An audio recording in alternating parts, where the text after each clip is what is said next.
Sarah had always loved the great outdoors, and she had been itching to go on a hiking trip for months. So when her friend suggested a weekend trip to the Canadian wilderness, she jumped at the chance. As they gathered their gear and set out on the trail, Sarah's heart was filled with excitement and anticipation.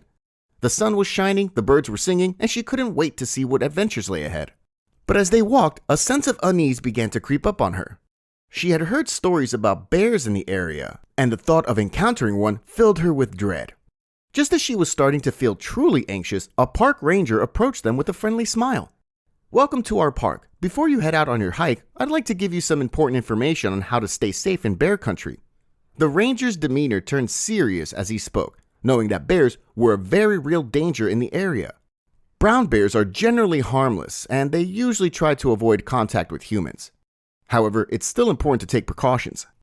We suggest attaching small bells to your backpacks so that the bears can hear you coming and have plenty of time to move out of your way.